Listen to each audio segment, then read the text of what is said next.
Hello friends, welcome to my YouTube channel. और आज हमारा टॉपिक है सर्कुलेटरी शॉक, जो हमारे यूनिवर्सिटी एग्ज़ाम में शॉर्ट नोट के लिए आता है या फिर एलएक्यू भी आ सकता है। पर मोस्टली इस पे शॉर्ट नोट पूछा जाएगा, जो कि आएगा हमें 5 मार्क के लिए। ठीक है। तो इस टॉपिक को हम आंसर करने के लिए 4 सब टॉपिक्स में डिवाइड करेंगे, जिसमें हम पहले डिफ़ाइन करेंगे what is circulatory shock, then classification, then stages of circulatory shock, और फिर lastly principles of treatment. Okay, तो स्टार्ट करते हैं हम सर्कुलेटरी शॉक से, इसकी डेफिनेशन से। So generalized inadequate blood flow through the body to the extent that the body tissue are damaged, specially because of too little oxygen and other nutrients are delivered to the tissue cells। अभी less blood flow होगा तो obvious है कि little oxygen और little nutrients deliver हो गए tissue cells को, और इसीलिए उसका डिटोरिएशन होगा। तो this is the circulatory shock. ठीक है, तो इसके कॉजेज़ क्या है? यहाँ पे 2 कॉजेज़ है। एक तो लेस कार्डियक आउटपुट होगा, तो इसीलिए ब्लड सप्लाई कम होगा, या फिर एक ऐसा होगा जिसमें कार्डियक आउटपुट नॉर्मल रहेगा पर फिर भी कम सप्लाई होगा। तो व्हाट आर दिस? तो फर्स्टली यहाँ पे जब कार्डियक आउटपुट लेस है तो इन किस कंडीशन में हमें कार्डियक आउटपुट लेस मिलेगा? वो कंडीशंस है कार्डियक एबनॉर्मेलिटीज़। ठीक है, तो बेसिकली यहाँ पे हमारे हार्ट में ही कुछ प्रॉब्लम रहेगा, इसके वजह से कार्डियक आउटपुट कम रहेगा।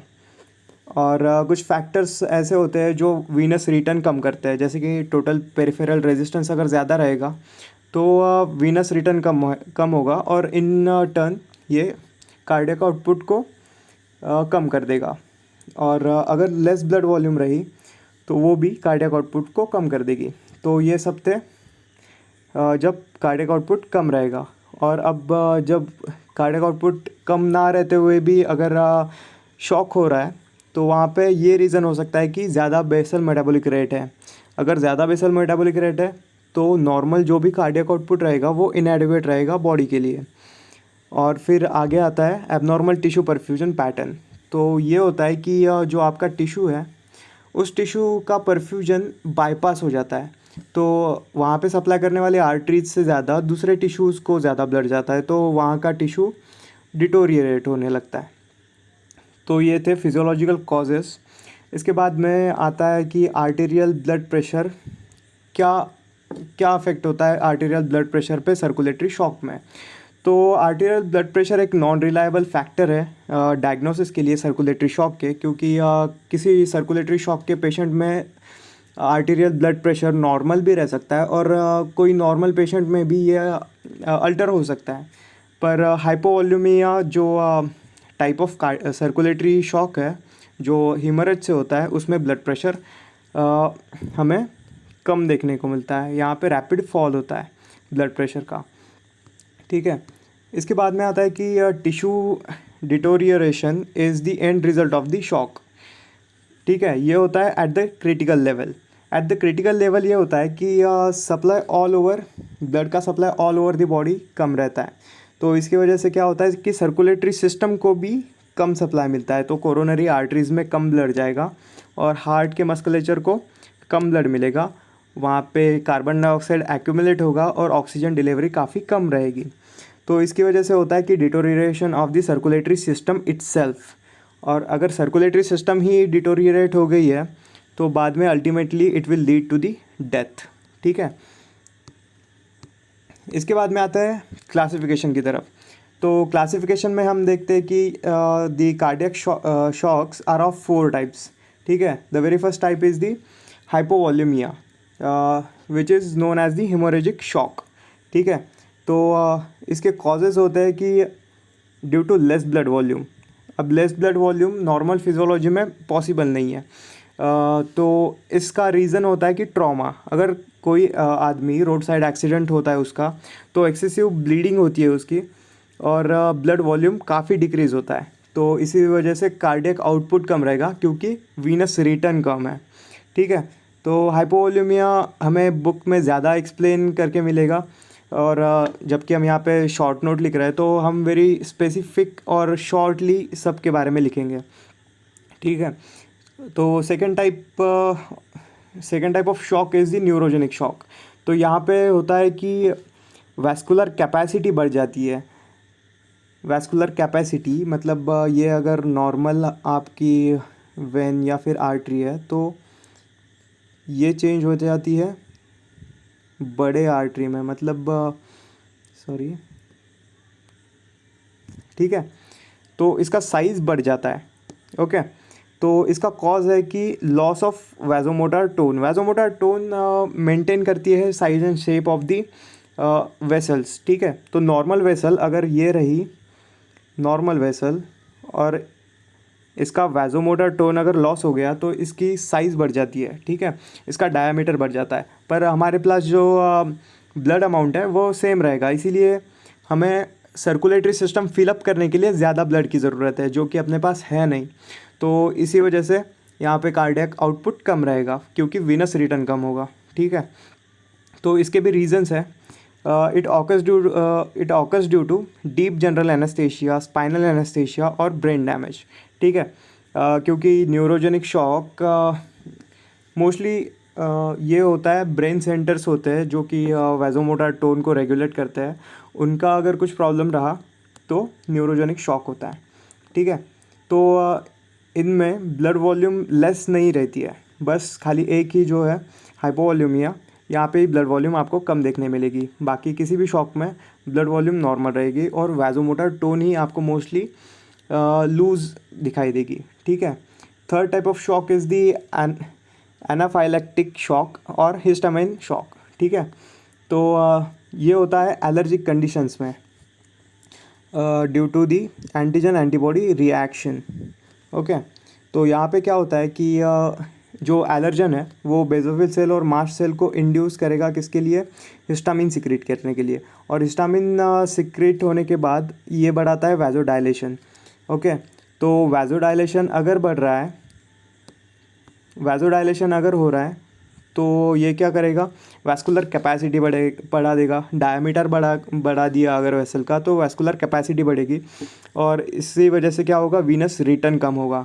और वीनस रिटर्न इंटर्न क्या कम करेगा, कार्डियक आउटपुट लो करेगा, ठीक है। और हिस्टामिन इंड्यूस करता है वैजोडाइलेशन।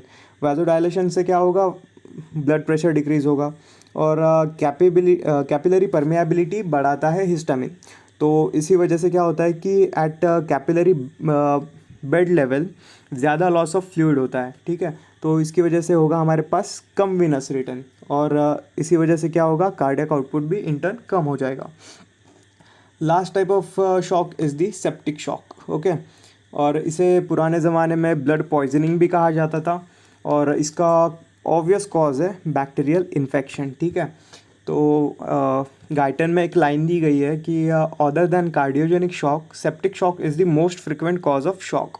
ओके, तो जो कार्डियोजेनिक शॉक है मतलब जिसमें अपना हार्ट इन्वॉल्व है, हार्ट में कुछ एबनॉर्मेलिटी की वजह से शॉक हो रहा है, तो इसको अगर छोड़ देंगे हम, अगर हार्ट नॉर्मल है तो उसके बाद भी अगर कोई शॉक आता है तो मोस्टली वो होता है सेप्टिक शॉक, ठीक है। तो इसके एग्जांपल्स है पेरिटोनाइटिस, स्ट्रेप्टोकोकल और स्टेफाइलोकोकल इन्फेक्शन और गैंग्रीनस इन्फेक्शंस, और भी कुछ है जो कि हमारे टेक्स्ट बुक में दिए गए हैं। इसके बाद आता है स्टेजेस ऑफ शॉक, ठीक है। This is the third point, stages of the shock. तो बेसिकली यहाँ पे हमारे पास 3 स्टेजेस होते हैं, वो भी हम किसके बेसिस पे डिसाइड करते हैं, ट्रीटमेंट के बेसिस पे डिसाइड करते हैं। तो यहाँ पे होता है फर्स्ट वाला नॉन प्रोग्रेसिव, ठीक है। नॉन प्रोग्रेसिव मतलब कि जो हमारी बॉडी कॉम्पेंसेट कर लेती है, इसको कोई हमें थेरेपी देने की ज़रूरत नहीं है, कोई ट्रीटमेंट करने की ज़रूरत नहीं है, body on the basis of its own mechanism इसको रिकवर कर लेती है। इसके बाद आता है प्रोग्रेसिव। अगर हमारा ब्लड लॉस कंटिन्यू चलता रहा या फिर शॉक प्रोग्रेसिवली बढ़ता रहा है तो वो जाता है सेकंड स्टेज में, which is the progressive stage. और ये स्टेज थेरेपीज़ और ट्रीटमेंट से क्योर हो सकता है, पर अगर ये क्योर नहीं करा इन द टाइम तो it will lead into the irreversible stage and the irreversible stage can not be treated. आज तक हमें इसको ट्रीट करने की कोई भी मेथड या फिर थेरेपी आज तक हमें पता नहीं है। तो इरिवर्सिबल स्टेज में भी इंसान ज़िंदा रहेगा, पर it won't come back normal. Okay. और अगर आप फिज़ोलॉजी का पेपर अगर सॉल्व कर रहे हो और उसमें फ़्लो चार्ट नहीं है, तो एग्ज़ामिनर आपको बहुत कम मार्क देगा। अगर कोई भी शॉर्ट नोट में अगर आप 1 या 2 फ़्लो चार्ट निकालोगे तो आपके मार्क्स बढ़ने की ज़्यादा चांसेस है। ठीक है। तो यहाँ पे स्टेजेस ऑफ शॉक के लिए एक फ़्लो चार्ट है। ठीक है, I will explain it to you. ठीक है। सर्कुलेटरी शॉक में क्या होता है कि कार्डियक आउटपुट कम हो जाता है, ब्लड प्रेशर कम हो जाता है और टिश्यू परफ्यूजन मतलब blood supply to the tissue it get reduced. Okay. तो इसकी वजह से क्या होता है कि सिंपैथेटिक नर्वस सिस्टम जो होता है वो एक्टिवेट हो जाता है कि भाई कोई सीवियर कंडीशन है, इसी वजह से सिंपैथेटिक फाइबर्स एक्टिवेट हो जाते हैं और ये 3 जगह पे काम करते हैं। ठीक है, हार्ट, ब्लड वेसल्स और किडनी। ओके। तो हार्ट पे क्या इफ़ेक्ट होता है इसका कि हार्ट रेट बढ़ जाता है और कॉन्ट्रैक्टिलिटी भी बढ़ जाती है। इन दोनों की वजह से क्या होता है कि कार्डियक आउटपुट बढ़ जाता है और कार्डियक आउटपुट बढ़ा है तो हमें परफ्यूजन के लिए ज़्यादा ब्लड मिल रहा है। ठीक है। तो बाद में ब्लड वेसल्स पे क्या इफेक्ट होता है इसका कि वैजो कॉन्स्ट्रिक्शन होता है। Vasoconstriction is basically for increase in blood pressure. Okay. और किडनीज़ पे इसका इफेक्ट होता है कि यहाँ पे ये रास सिस्टम एक्टिवेट करता है, रास मैकेनिज़्म। ओके। रास का मैकेनिज़्म किडनीज़ में ज़्यादा हमें पूरा एक्सप्लेनेशन मिलेगा इसका। यहाँ पे शॉर्ट नोट है, इसी की वजह से हमको मोस्टली ऑन द पॉइंट बोलना है। ठीक है। तो रास सिस्टम से क्या होगा कि वाटर और सोडियम रिटेंशन बढ़ जाएगा और इसकी वजह से क्या होगा कि ब्लड वॉल्यूम बढ़ेगा और ब्लड वॉल्यूम बढ़ा है तो ब्लड प्रेशर भी बढ़ेगा और कार्डियक आउटपुट भी बढ़ेगा। ठीक है। तो ये होता है कि it leads to the restoration of the tissue perfusion. तो और यहाँ पे आप देख सकते हैं कि ये कंपेंसेट हो रहा है। तो ये this stage was the compensatory और नॉन प्रोग्रेसिव स्टेज। ठीक है, ये था first stage of circulatory shock. और सेकंड स्टेज में हमें क्या देखने को मिलता है कि continued loss of body fluid अगर रहा तो failure of compensation by the sympathetic nervous system, ये कंडीशन हमें देखने को मिलेगी। और इसके बाद आता है लेस परफ्यूजन और फिर वो इंटर्न लीड करेगा किसको, सेलुलर हाइपोक्सिया, क्योंकि ब्लड सप्लाई कम है तो less supply of the oxygen होगा और less supply of the nutrients होगा और less wash out of the carbon dioxide होगा। तो यहाँ पे क्या हो रहा है कि सेलुलर हाइपोक्सिया क्रिएट हो रहा है और ये लीड करेगा एनारोबिक मेटाबॉलिज्म को, क्योंकि ऑक्सीजन नहीं है तो एनारोबिकली ये मेटाबॉलिज्म लीड करेंगे सेल्स। और ये सब होता है प्रोग्रेसिव स्टेज में। अगर प्रोग्रेसिव स्टेज में हमने पेशेंट को ट्रीट नहीं करा तो लास्टली वहाँ पे आ जाएगा इरिवर्सिबल स्टेज और यहाँ से सेल की डेथ स्टार्ट हो जाती है और it will finally lead to the death of the person individual. Okay, of the patient itself. Lastly आता है कि प्रिंसिपल्स ऑफ ट्रीटमेंट। ठीक है। तो जो हाइपोवॉल्यूमिक शॉक था, यहाँ पे हम यूज़ करते हैं रिप्लेसमेंट थेरेपी।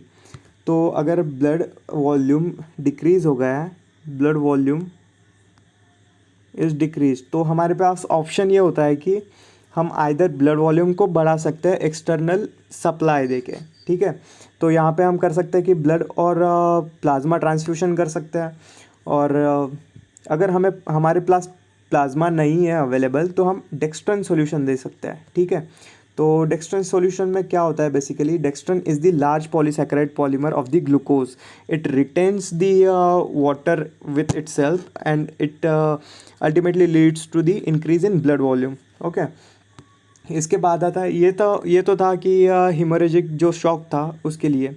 ठीक है। तो अब जो न्यूरोजेनिक और एनाफाइलेक्टिक जो भी शॉक है उसके लिए हम क्या यूज़ करते हैं, सिम्पैथोमिमेटिक ड्रग्स। ठीक है। ये ड्रग्स क्या करते हैं कि ये मिमिक करते हैं सिंपैथेटिक स्टिमुलेशन को। ये ऐसा ये होता है कि अगर आपका नर्वस सिस्टम प्रॉपरली वर्क नहीं कर रहा है तो यहाँ पे ये ड्रग्स हम देते हैं जो कि काम करते हैं इपिनेफ्रिन और नॉर इपिनेफ्रिन के सिमिलर में। और इन दोनों का फंक्शन होता है कि आप देख सकते हैं कि यहाँ पे ये वैजो कॉन्स्ट्रिक्शन कराएगा और वैजो कॉन्स्ट्रिक्शन इन टर्न क्या करेगा, ब्लड प्रेशर बढ़ाएगा और ब्लड प्रेशर बढ़ने के बाद आपका कार्डियक आउटपुट भी इंक्रीज़ होगा और कार्डियक आउटपुट बढ़ने के बाद आपका शॉक कंपेंसेट हो सकता है। ठीक है, तो ये क्या करेगा कि काउंटरैक्ट वैजोडायलेशन को ये काउंटरैक्ट करेगा, क्योंकि हमने देखा है कि both the neurogenic and the anaphylactic shock, वहाँ पे हमने वैजोडायलेशन होते हुए देखा है। और वैजोडायलेशन के लिए उसको कंपेंसेट के लिए हमारे पास एक स्ट्रॉन्ग वैजो कॉन्स्ट्रिक्टर चाहिए।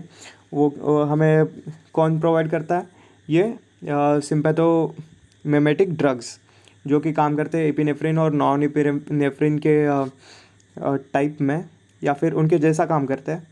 ठीक है, और उसके बाद आता है कि अदर थेरेपीज़ क्या है। ठीक है, तो इसमें है कि treatment bye head down position में ब्लड सप्लाई ज़्यादा कहाँ पे मिलेगा, हेड को मिलेगा।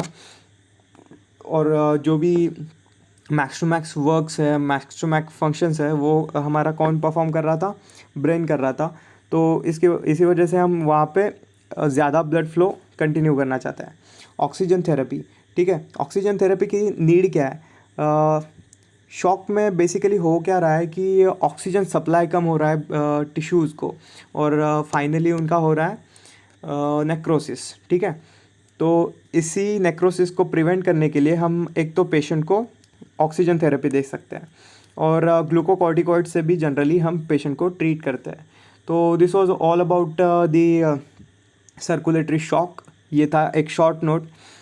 इसका बहुत ज़्यादा एक्सप्लेनेशन है, पर शॉर्ट नोट के लिए हम max to max 4 to 5 pages लिखेंगे, जिसमें एक फ्लो चार्ट प्लस थेरी, और थेरी भी हम 4 पॉइंट्स के अंडर लिखेंगे जो थे।